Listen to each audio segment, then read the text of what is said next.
Pues muchas gracias, Itzel, y muchas gracias a Ralph Wilson-Art por invitarme. Me encanta colaborar con empresas que tienen valores como los míos y que estamos en sintonía. Y bueno, lo que voy a contarles hoy un poco es de estos nuevos materiales, nuevos HPLs que está lanzando Wilson-Art, pero también lo que queríamos era tomar la oportunidad para hablar de un poco el contexto en el que estamos y el por qué escoger estos materiales es relevante. Y la verdad es que, pues bueno, hablar de todos los materiales que tienen que ver con los recursos naturales para mí es una cosa que me apasiona y es lo que más uso. Llevo más de 20 años buscando y generando, y veo cada vez más industrias y marcas que están comprometidas y que están haciendo las cosas bien, pero bueno, Ralph Wilson para ellos no es algo nuevo y me queda claro que no es algo solamente por tendencia o por branding. Entonces, les quiero platicar un poco de este tema. Les voy a en las imágenes y algunas gráficas. Le pusimos como título a esta presentación: Inspirado por la naturaleza, pensado para la vida diaria. Y creo que en este caso inspirado va más allá de una inspiración poética o espiritual, sino que realmente estamos hablando de una inspiración a nivel bastante profundo. Y una cosa que a mí me interesa mucho hacer cuando platicamos de materiales y cuando platicamos de recursos y demás es entender dónde vienen, dónde estamos nosotros hoy, hacia dónde vamos y demás.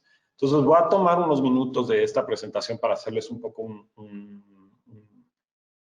una explicación del contexto en el que estamos, ¿no? Y esa explicación a mí siempre me interesa poner como las cosas en perspectiva y a veces cuando hablamos de poner las cosas en perspectiva es un poco difícil porque estamos hablando de contextos complicados, de mediciones sofisticadas y demás, pero hay una manera como que yo he encontrado que creo que es muy fácil para explicar la relevancia de estas decisiones. Y esa es entender una escala, yo le llamo macrohistórica, de dónde estamos parados hoy. Entonces, les voy a enseñar unas cuantas gráficas. En este contexto temporal, es una gráfica simplificada, sin números y demás, porque lo que me interesa es que veamos las tendencias. Y como ven aquí, hay un periodo al centro que se llama Revolución Industrial, que son los últimos 200 años, 150 años. Pero si nos vamos 10.000 años adelante y nos imaginamos 5.000 años después, vamos a empezar a entender por qué estamos viviendo un momento especial. Una cosa que, como para entender bienestar y entender dónde estamos y entender quiénes somos, quizá la manera más básica de hablar de eso es salud, ¿no? O sea, digamos que con una lógica muy primitiva de decir que si estamos vivos estamos más sanos a que si estamos muertos, pues la expectativa de vida se vuelve una cosa muy importante, ¿no? Y ahí es un lugar, una medición en la que hemos visto uno de los cambios más impresionantes que podamos imaginar. En los últimos 150 o 200 años, la expectativa de vida se ha duplicado. Es decir, ha pasado de que un adulto mayor tenía 35 años a que tenga 70, 80 años. Esto es impresionante si lo pensamos, ¿no? O sea, si pensamos que Cleopatra o Alejandro Magno a los 30 años había conquistado el mundo, no es porque fuera un jovencito, sino porque era un señor adulto que estaba a punto de morir. Esa era la expectativa de vida, ¿no? Y esto solo en los últimos años se ha duplicado. Esto es una cosa impresionante. Sumamos algo que nos hace, que es la cultura, ¿no?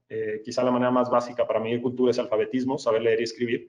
Y aquí el cambio ha sido todavía más fuerte, ¿no? Realmente saber leer y escribir pasó de ser, bueno, de no existir, a que cuando se inventó fue una herramienta muy limitada que utiliza para riqueza o transmitir algunos conocimientos, se ha vuelto en un derecho humano universal. Y ahora más del 90% de la población en el mundo sabe leer y escribir al menos en un idioma. Ese es un cambio impresionante. Y la tercera, que quizás es la que hablamos todos los días, es economía. Y aquí el cambio ha sido radical. Hemos pasado de un mundo en el cual arriba el 95% de la población vivía en pobreza extrema, es decir, en un estado de subsistencia, a que hoy en día menos del 15% de la población vive en pobreza extrema. Este es un cambio espectacular.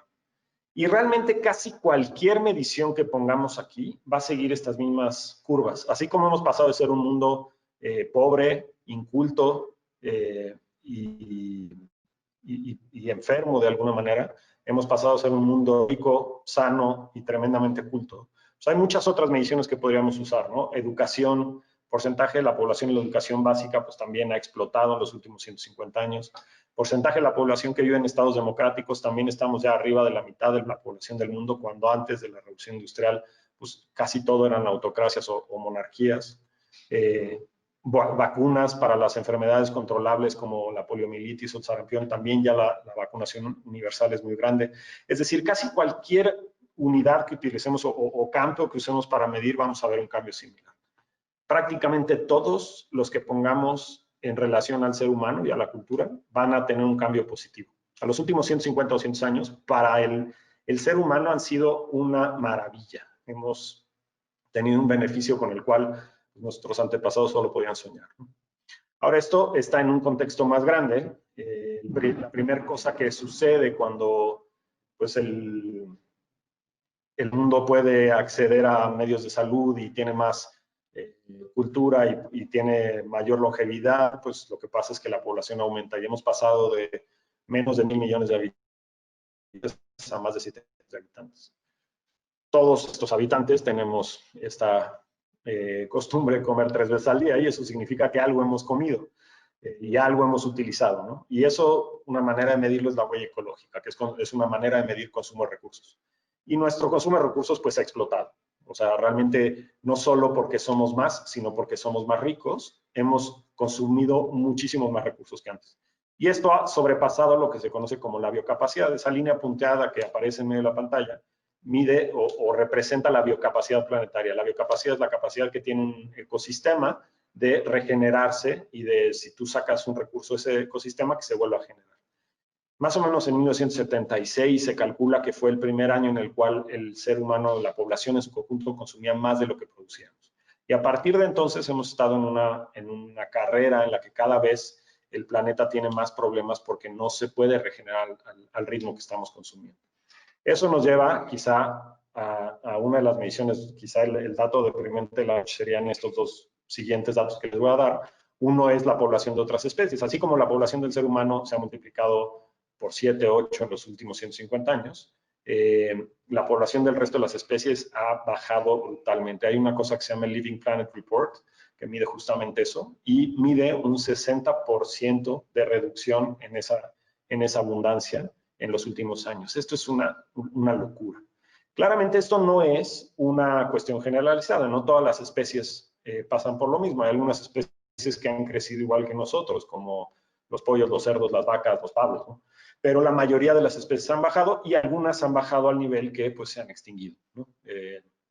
Se dice que estamos viendo la 6ª extinción masiva de especies.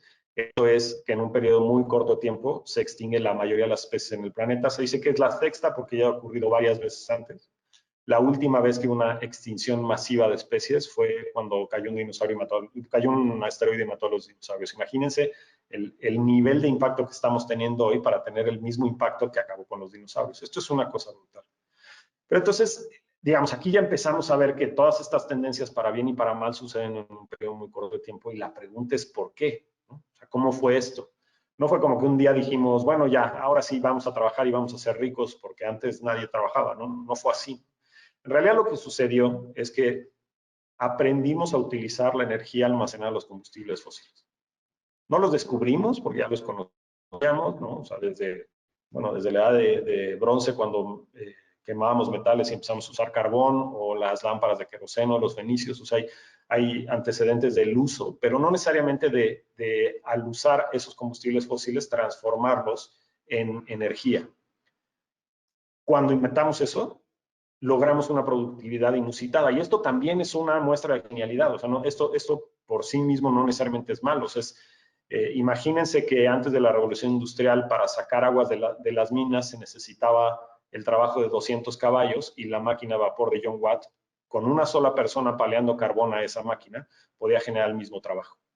De ahí sale el concepto de los caballos de vapor, es decir, una persona sustituyendo el trabajo animal, sustituyendo el trabajo de los caballos.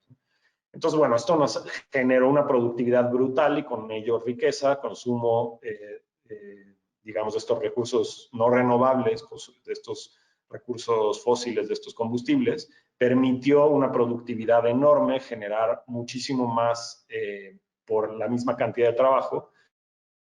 eso generó bienestar en todos los otros ámbitos que mencioné antes, ¿no?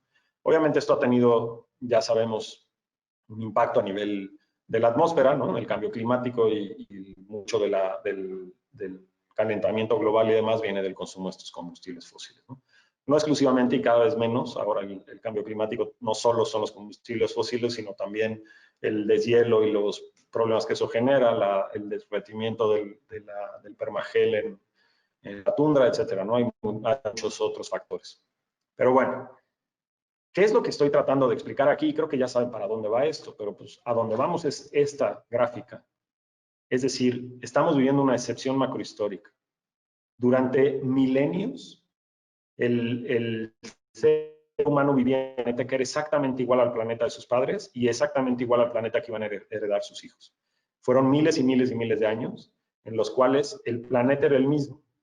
Entonces, en todas esas rayas que se ven bastante horizontales, donde se ve que es predecible el cómo va a ser el futuro, ahí sucedieron las grandes guerras, las grandes conquistas, los imperios, ahí estuvieron los egipcios, los griegos, todas estas grandes culturas y este desarrollo sucedió en un planeta que básicamente se mantenía igual.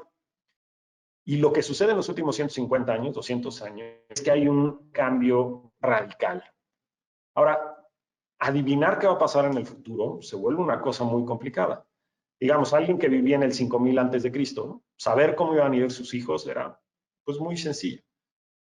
Pero cuando vemos el cambio que ha tenido ahora, podemos ver que en términos de ecosistemas, en términos de recursos, las especies que hay en el planeta y demás, el planeta donde vivimos hoy es diferente al planeta donde vivían nuestros abuelos. Es literalmente un planeta.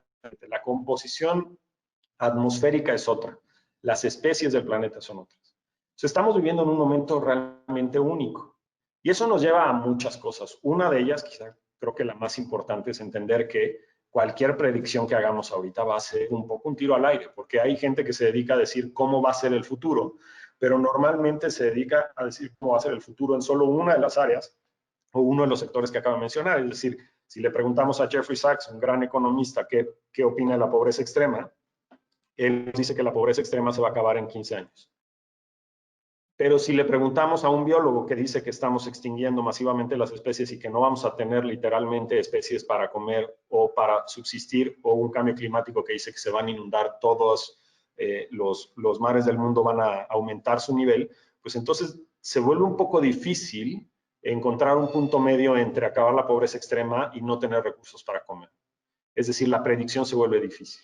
Pero aquí creo que muchos de los que están escuchando y muchas personas como yo que nos dedicamos a la arquitectura, al diseño interiores, que si se fijan somos disciplinas que nos dedicamos al futuro, es decir, nos dedicamos a definir un edificio, un espacio, un mueble o digamos, un proyecto hasta el último milímetro antes de que exista. Nos dedicamos a diseñar el futuro. Pues que quizá a nosotros no nos tienen que preguntar, oye, adivina cómo va a ser el futuro, sino, oye, por favor, diseña cómo quieres que sea ese futuro, ¿no? Y entonces, al pensar que podemos diseñar ese lugar en donde vamos a vivir, diseñar hasta el último milímetro cómo va a ser ese espacio y de qué manera podemos jugar con todas estas variables, pues se vuelve mucho más interesante, porque hay cosas de este cambio en los últimos 150 años que no me gustan. No me gusta la extinción de especies, no me gusta el consumo de ciertos recursos, no me gustan ciertas cosas, pero definitivamente me quiero quedar con la riqueza, con la longevidad, me quiero quedar con la salud, me quiero quedar con la democracia, con muchas otras cosas. Entonces, ¿cómo diseñamos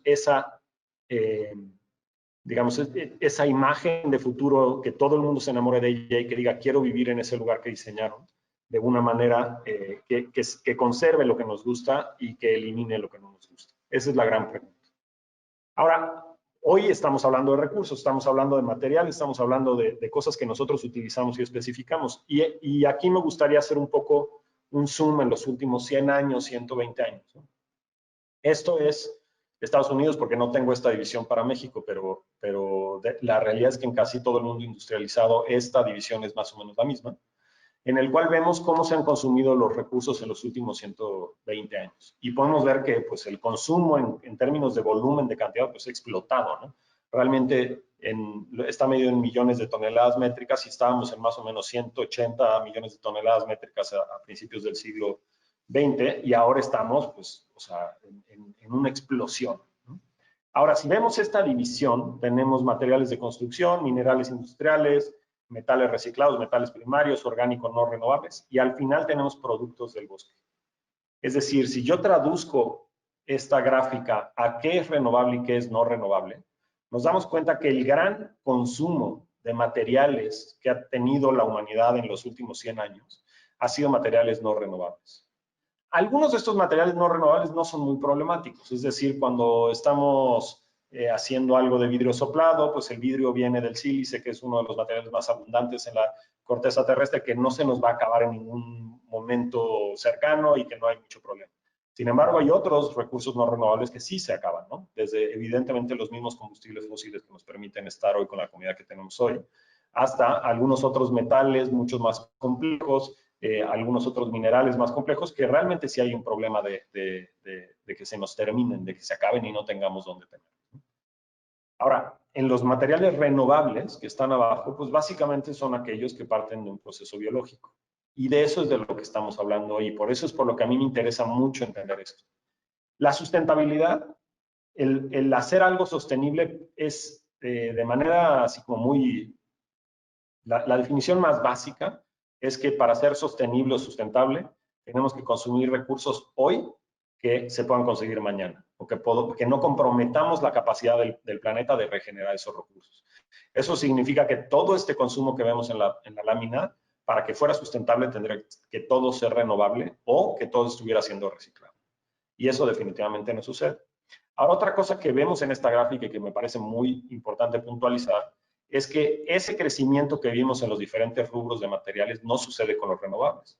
Y eso es porque crecer un bosque no es tan fácil como hacer una mina en una montaña que ya está ahí.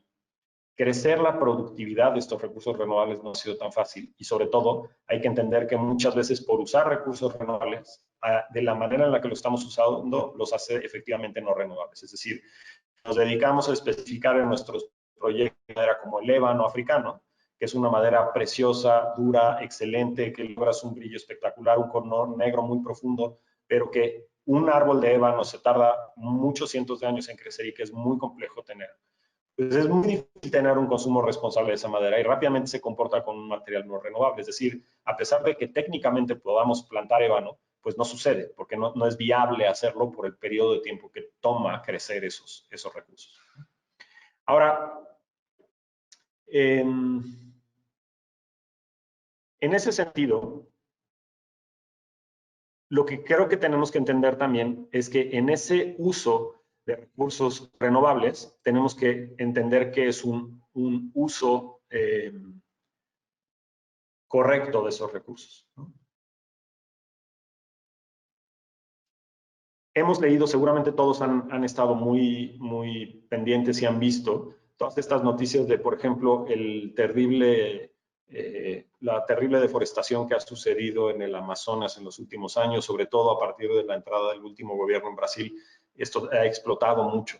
Y esto hace que se consuma un recurso que en teoría es renovable, pero sucede con una rapidez y una velocidad que lo elimina el planeta y no hay manera que se regenere. Entonces, esto nos lleva a un problema mucho más grave, ¿no? Aquí, regresando a las mismas tipos de gráficas, estamos viendo deforestación global estimada, miles de millones de hectáreas, y si hacemos un zoom a los últimos 200 años, esta es la deforestación global acumulada en miles de millones de hectáreas, es decir, 1.92 miles de millones, o sea, 1.92 billones, según la manera en la que los norteamericanos miden esos millones, ¿no? Es una locura la deforestación que ha sucedido en México y en el mundo. Y en México en particular más. México realmente vive pues una situación forestal que es una emergencia, ¿no? Hay estados completos como Tlaxcala, en donde pues era un estado que era un bosque y ahora es un estado que es principalmente un desierto. Entonces tenemos que entender que usar recursos renovables también depende, hay recursos renovables que vienen de fuentes controladas, que vienen de fuentes en donde ese recurso está volviendo a generarse y recursos donde no. Entonces, ahí entra una cosa muy importante que es el tema de las plantaciones, de entender que estamos regenerando esos bosques, que cada vez que se planta, se corta un árbol, se están plantando más, que estamos garantizando que eso existe. Estas plantaciones, de alguna manera, lo que están haciendo es generar una fuente constante de ese recurso y una fuente constante de esos bosques, ¿no? Para generar uno de estos lugares, pues de lo que estamos hablando es, en vez de tener un pozo petrolero en el océano o en vez de tener una mina a cielo abierto, lo que tenemos es un vivero y tenemos un bosque que está en constante crecimiento y que cuando el árbol tiene la madurez necesaria se corta para obtener el recurso y volverlo a sembrar. Y ese ciclo está secuestrando carbono en la atmósfera, está ayudando benéficamente al ambiente, no está consumiendo recursos que no vamos a poder recuperar. Tiene toda una serie de ventajas enormes. Y además muchas ventajas que a veces ni siquiera pensamos. Yo no sé si un dato que creo que mucha gente no está consciente es, por ejemplo, entender que el hecho de que llueve en la Ciudad de México es gracias a que existen bosques. Es decir, las nubes que se generan en el océano no pueden viajar tantos kilómetros para hacer que llueva en la Ciudad de México. El agua que llueve en la Ciudad de México es agua del mar que llovió en otro lugar, en un bosque, y el bosque la mantuvo, se volvió a evaporar para poder viajar más kilómetros y llegar a la Ciudad de México y llover en la Ciudad de México. Es decir, los bosques no solo son madera y no solo son un recurso renovable para construcción, sino que cumplen un montón de otras funciones que son espectaculares, ¿no? Entonces, bueno, ¿cómo saber si el recurso que estamos utilizando viene de ahí o no? Y aquí entran una serie de certificaciones. La certificación en la que yo más confío, porque no solo mide la salud del bosque, sino también garantiza que las condiciones de trabajo de los trabajadores del bosque son correctas y que tienen seguridad social y una serie de otras cosas, es esta, la FSC, Forest Stewardship Council, que en México está trabajando en la mano de Rainforest Alliance, y que, digamos, uno cuando decía que me gusta trabajar con empresas que comparten los valores, Wilson, todo el material que se utiliza para hacer estos APLs viene de bosques que tienen el certificado FSC.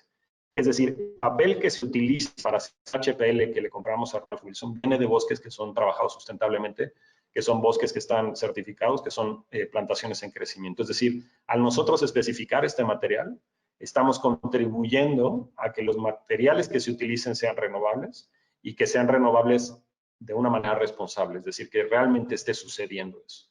Entonces, casi que lo que estoy diciendo, y es una manera quizá un poco controversial de ponerlo, pero es que al nosotros especificar un laminado como Ralph Wilson o un tablero de MDF o una madera que viene con estos certificados, estamos luchando contra el cambio climático, estamos luchando contra la deforestación, estamos luchando contra el consumo irresponsable de recursos. Es casi un acto político el hacer esto, porque estamos diciendo, sí, yo quiero especificar algo que empuja al mundo a ser un mundo como el que yo quiero que exista en el futuro, ¿no? Entonces, realmente tiene un peso y un trasfondo que a mí me resulta muy importante, y por eso me tomo tanto tiempo de platicar de estas cosas cuando en realidad venimos a hablar de otra cosa. Pero bueno,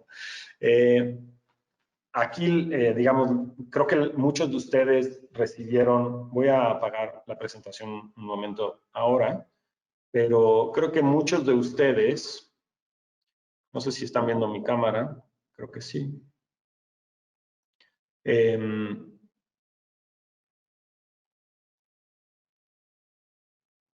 Sí.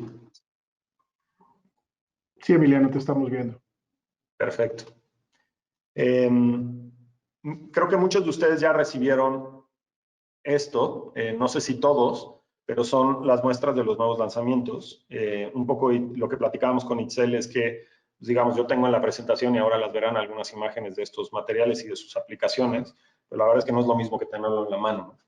Y aquí hay una serie de lanzamientos. La verdad es que son 3, 6, 9, 12, 13 lanzamientos diferentes, ¿no? Y tienen diferentes características. Me gustaría platicarles un poco de qué es lo que yo veo y por qué me parecen relevantes. Los primeros 4, que son, tienen este acabado atrás, cuando ven en la etiqueta de Wilson Art, van a ver que cada uno de los números de código atrás tiene un guión y tiene un número. Estos dos tienen el número 31 y significa que la superficie que tienen, que es un extra mate, le llaman traceless, es una superficie mate tremendamente lisa, pero que no se le quedan las huellas.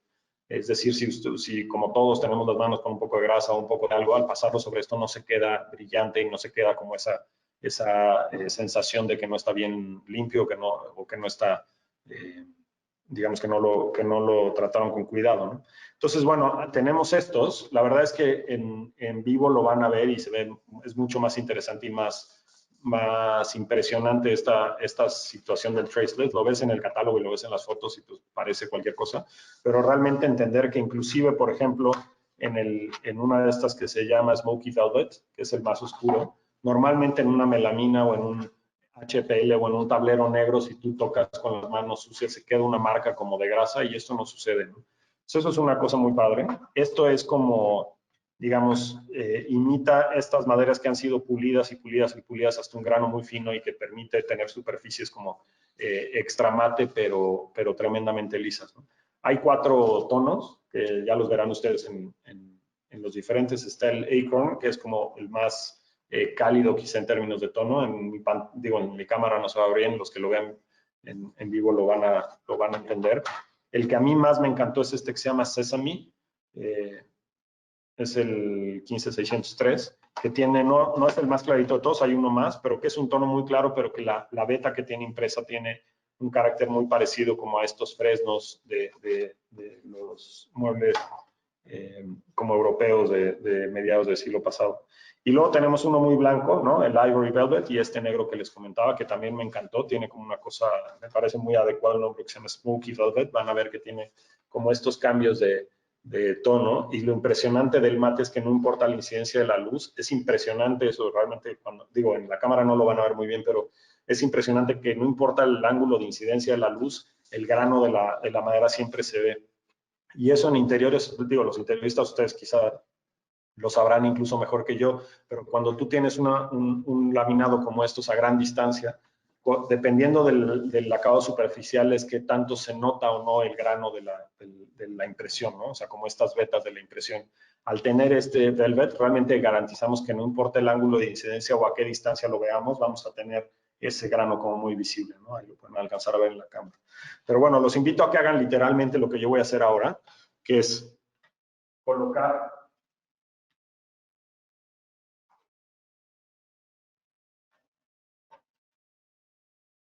sus muestras a gran distancia y empezar a verlas a la distancia y hacer cambiar esos ángulos, y entonces ahí van a poder empezar a ver si realmente funciona en cómo va a ser percibido. Muchas veces el error que cometemos, creo, como diseñadores, es que vemos las cosas muy de cerca, pero es muy importante verlo de lejos, ¿no?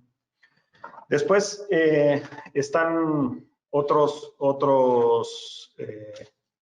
diseños que tienen el acabado 05, que el acabado se llama Timber Grain, no importa eso mucho, pero bueno, hay 4 tonos de grises, casi todos como en un tono muy neutro, es decir, no son grises muy cálidos ni muy fríos, pero estos ya tienen una textura, es decir, no son completamente mate y tienen una pequeña textura.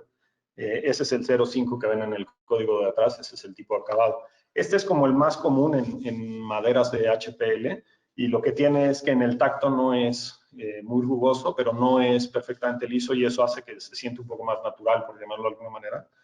Lo que a mí me funciona, y cuando nosotros especificamos este tipo de HPL, es porque es suficientemente rugoso como para tener un poco un tacto y una sensación menos artificial, por llamarlo de alguna manera, pero todavía es suficientemente liso como para que si lo ponemos en una superficie puedes escribir encima y esa textura no se pasa al papel en el que estás escribiendo y demás. Entonces, digamos que un escritorio con una superficie oscura como esta, que es el Fairchild, puede funcionar perfectamente bien, y a pesar de tener esta textura, todavía funcionalmente es una buena superficie. Dentro de estos hay uno que me parece muy particular, que es este que se llama Monteverdi. En la pantalla no lo van a alcanzar a ver, pero tiene un tono que cambia mucho con el ángulo de incidencia de la luz.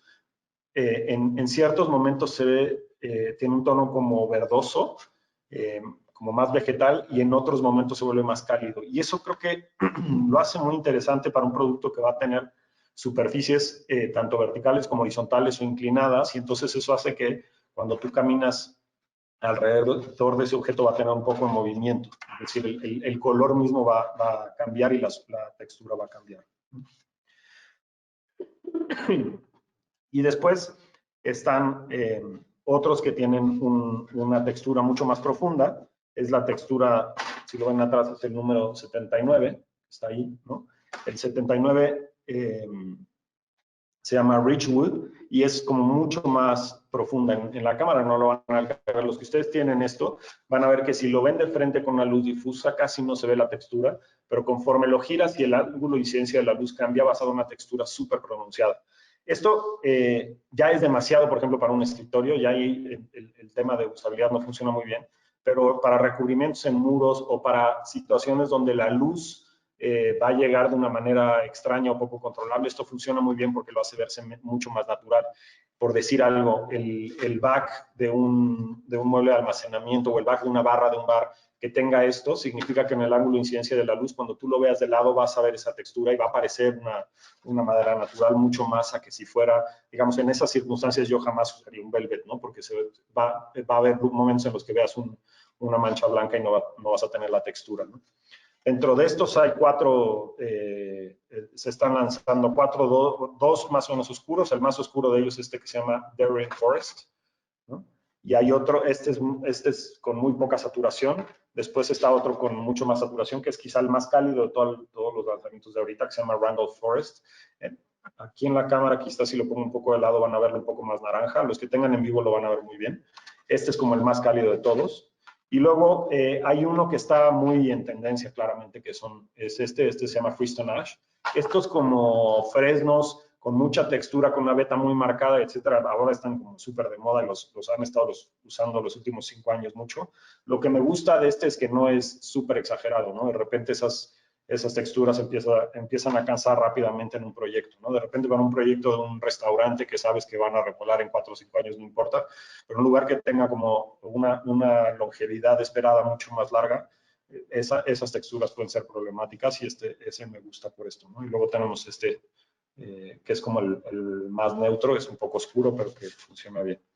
Y luego el último, que se llama Sumner Oak, tiene una textura que es el 57, es un gris muy claro, es muy bonito la verdad, pero lo que tiene es que tiene esta textura que es el 57. El 57 se llama Aligned Oak, y lo que tiene eso, va a ser muy difícil que ustedes lo vean en la cámara, los que tengan frente a ustedes lo van a poder alcanzar a ver, pero si ustedes ven cómo está la textura, se le llama textura a registro, ahí lo alcanzan a ver un poco, es textura a registro con la impresión, es decir, la veta impresa en el papel que se usa para el HPL coincide, está registrada con la textura que tocas. Entonces esto hace que realmente ya hay muchas personas que cuando ven esto no pueden ver la diferencia entre una madera natural y esto, ¿no? Bueno, Ralph Wilson tiene muchos más diseños que están con este registro, pero bueno, dentro de los lanzamientos que hoy tienen, el único que tiene eso hoy es este que se llama Sumner Oak, que es una textura alineada, ¿no? Voy a presentar de nuevo. Ahora deben de estar viendo ya mi pantalla y verán ahí algunas imágenes. Aquí justo lo que van a ver es, una cosa es la textura y otra cosa es cómo ya se ve en contexto. Quizá de los que más cambian es justo este Acorn Velvet, que cambia mucho el tono que van a percibir en el espacio con el tono de la melamina, y eso sucede normalmente con los colores más cálidos, siempre dependiendo del espectro de la luz que incide sobre un material cálido, son los que más cambian, ¿no? Son los mismos que ya vimos. Y bueno, los voy a pasar un poco rápido, ¿no? Los Velvet son estos que son súper mate. Ahí en esta puerta lo vemos claramente, donde con esa luz difusa no se ve nada de textura, ¿no? Algunos estos, justo los que son menos saturados, pues los tonos no cambian tanto de una foto a otra, ¿no? Si lo ven en los colores menos saturados es casi siempre el mismo tono, ¿no? Aquí está Daintree, que ya tiene el acabado 0.5, ¿no? Y luego en otros, digamos, como estos, aquí se ve muy bien en el Fairchild como dependiendo de la luz, la textura puede ser un poco más pronunciada, ¿no? O sea, por los reflejos que se generan, ¿no? Aquí nuevamente, ¿no? Justo este ash que tiene un poco más de calidez, dependiendo del ángulo de incidencia va a cambiar mucho. No sé en sus pantallas cómo se vea, pero la mía es clarísimo como en la textura se ve un poco más verdosa, en la aplicación se ve un poco más rosácea, y esto es normal con ese tipo de colores, ¿no? Pero bueno, la última cosa en la que me gustaría hablarles hoy, creo que vamos bien de tiempo. Bueno, los que ya hayan recibido las muestras verán que tienen una serie de sellitos, algunos que creo que ya nadie se sorprende de esto de Ralph Wilson porque son materiales de buena calidad, ¿no? O sea, resistente a la humedad, superficie sin poro, fácil cuidado, resistente a la abrasión, tienen una tecnología especial que no todos los HPL tienen, que se llama AEON, que lo hace como más resistente a las manchas, pero verán que muchos de ellos tienen, les voy a enseñar nuevamente en la cámara para que lo reconozcan, tienen este pequeño simbolito y ese símbolo dice protección antimicrobial. Esto puede parecer de repente como... creo que el año pasado todavía es algo que la gente iba a pensar que iba a ser innecesario. Creo que después de este COVID que nos ha tocado vivir, cualquier cosa que sea antimicrobial va a tener muy buena recepción. Pero me gustaría explicarles por qué es relevante eso. Y también me gustaría explicarles por qué es relevante otra cosa que no está en las estampitas que vienen en cada uno de estos materiales y que yo ya aprovecho que me están escuchando, los invitaría, amigos de Ralph Wilson, a que lo incluyan como una estampa más, es el certificado GreenGuard. Entonces voy a empezar por ese GreenGuard antes de hablar del otro. GreenGuard es un certificado que lo que hace es decir que este material no libera vapores tóxicos en el lugar en donde se aplican, ¿no? Esos vapores se les conoce como componentes orgánicos volátiles. Aquí les quiero enseñar una cosa que yo no sé si están muy conscientes de esto, pero creo que los arquitectos, interioristas y diseñadores tenemos que estar súper conscientes. Y es que la calidad del aire en interiores, por lo general, es mucho peor que en exteriores. Inclusive en una ciudad como la Ciudad de México, donde hay smog y donde tenemos pues todos estos problemas de contaminación y demás, aún así, la calidad del aire en el interior de los espacios suele ser muchísimo peor que la calidad del aire en exteriores. Aquí vemos una serie de químicos, la verdad la mitad de ellos ni siquiera puedo pronunciar sus nombres, ¿no? Pero bueno, lo que vemos aquí es que las medidas de estos son muchísimo mayores en el interior que en el exterior. El que más está presente en interiores es el formaldehído. Este formaldehído es un componente volátil orgánico. ¿Qué significa eso? Componente orgánico significa pues, que tiene carbono en su composición química, lo cual, pues, bueno, da un poco igual. Lo que tiene es que es volátil. Eso significa que se evapora en una temperatura cercana a la temperatura ambiente, es decir, no necesita estar en un lugar con mucho calor para evaporarse y soltarse a la atmósfera. El formaldehído viene principalmente o tradicionalmente en espacios interiores viene de materiales de construcción y sobre todo de materiales como el MDF, el AAA, algunas maderas, inclusive algunas alfombras, telas y demás. Y este material es muy tóxico. Afortunadamente no es bioacumulativo y no voy a hablar de toxicidad porque si no, no acabamos nunca, pero sí es tóxico y es un problema y toda esta toxicidad genera una serie de cosas.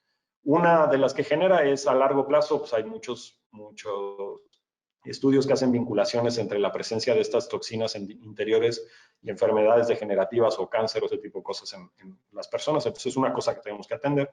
Pero además, inclusive sin llegar a esos extremos, está vinculado, la mala calidad del aire en interiores está vinculado al ausentismo, a las personas que no van a trabajar, a las personas que tienen problemas respiratorios, a problemas de concentración, a problemas de humor, a jaquecas, a un montón de otros problemas de personas en interiores, ¿no?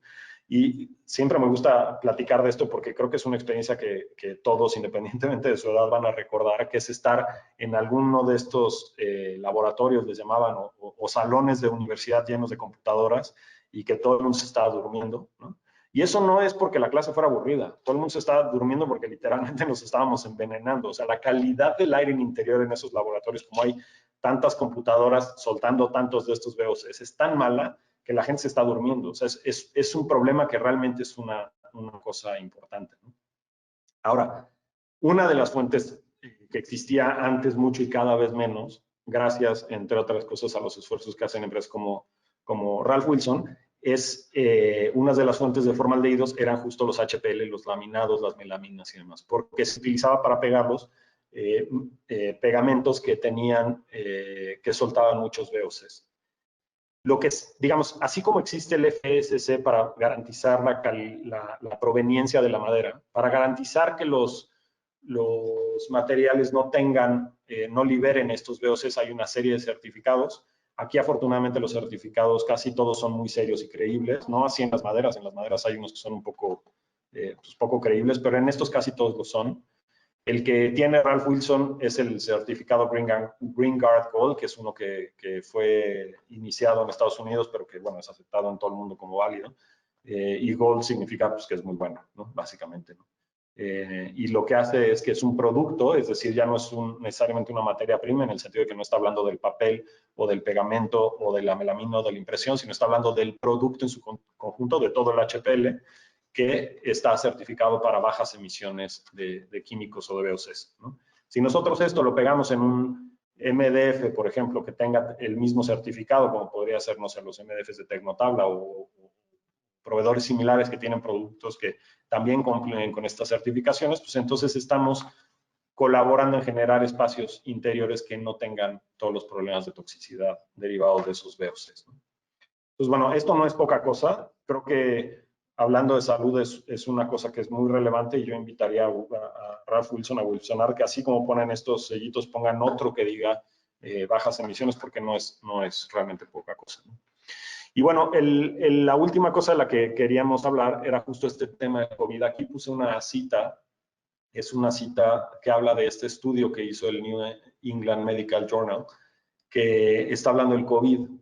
En este caso está hablando de COVID específicamente, pero la realidad es que no es el único virus que hay, no es el único microbio, digamos, porque también tenemos bacterias y tenemos muchas otras que nos generan cualquier cantidad de problemas de salud. Ahora todos hablamos de COVID porque es el último, pero pues la verdad es que si te vas 2 décadas atrás, estamos hablando de otro y del H1N1, y antes hablábamos de otro y antes de otro, hasta llegar a 1918 que hablábamos de la gripe española. Es decir, es un problema con el que hemos vivido siempre y que vamos a seguir viviendo, y que las posibilidades de que el COVID sea el último pues, son nulas, ¿no? O sea, vamos a tener más de este tipo de cosas. Entonces, digamos, el contagio sucede de muchas maneras. Una de ellas es que nosotros tocamos superficies, objetos, donde está ese virus, que alguien más lo depositó ahí porque tosió, porque lo tenía en la mano y puso la mano sobre la mesa o lo que sea, ¿no?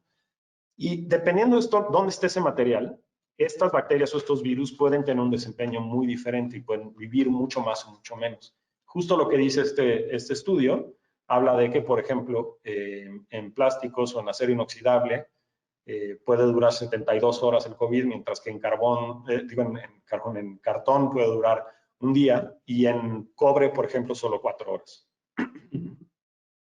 El cobre lo que tiene es que es un material, la molécula de cobre lo que tiene es que tiene un electrón loco que da vueltas y que está listo para juntarse con cualquier otra cosa, y lo que hace es que se junta con las células de las bacterias y de alguna manera como que literalmente las deshace, ¿no? Es como si les diera un toque y hiciera que se destruyeran. Es impresionante. Si les interesa, justo estaba comentando con los amigos de Ralph Wilson antes de empezar que hay un capítulo muy bueno de Radiolab que se llama Invisible Allies, que habla justo de este tema y lo explica muy bien.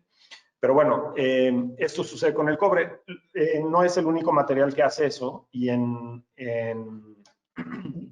Ralph Wilson lo que están utilizando son unas cosas que se llaman iones de plata, que funcionan igual y que tienen básicamente la misma efectividad, en el cual hace que estas superficies, que ahora están bajo pedido en todos los materiales de Ralph Wilson, si ustedes lo especifican, tengo entendido, Itzel me corregirá, pero tengo entendido que sin costo adicional puede tener este antimicrobial en la superficie, y entonces ustedes hacen por ejemplo, una escuela o un hospital o un aeropuerto y ponen todos los mobiliarios con este material, significa que van a ser materiales que van a estar acabando con las bacterias y con los virus, etcétera, sin tener que hacer como un esfuerzo adicional. Esto no es solo el COVID, y creo que eso es una cosa que tenemos que entender. Ahora todos estamos asustados por el COVID, comprensiblemente, porque es literal una pandemia mundial, pero no es el único. Muchos de estos estudios en realidad vienen de hospitales donde se generan estas superbacterias, ¿no? Los superbugs, que se habla mucho de ellos, que muchas personas cuando van al hospital acaban enfermándose de algo que no fue por lo que fueron al hospital, sino por otro bicho que agarraron adentro del hospital. Y mucho de este estudio tiene que ver con estas otras bacterias, virus y demás. Entonces, hablando del cómo cuidarnos y de cómo generar un ambiente más sano y demás, especificar materiales que tengan una protección antimicrobial es importante. Hay algunas cosas que pueden ser, digamos, en herrajes y demás, utilizar cosas de latón o de alguna aleación que tenga cobre puede ser muy muy útil, pero en superficie realmente hay muy pocas cosas que podamos usar, y creo que el hecho de que Ralph Wilson ahora tenga este acabado de iones de plata es pues una gran noticia, ¿no? Y bueno, con esto voy a acabar. Creo que voy a dejar de compartir pantalla, pero creo que lo que vamos a hacer ahora es una pequeña sesión de preguntas y respuestas, y pues aquí estoy. Muchas gracias por la atención.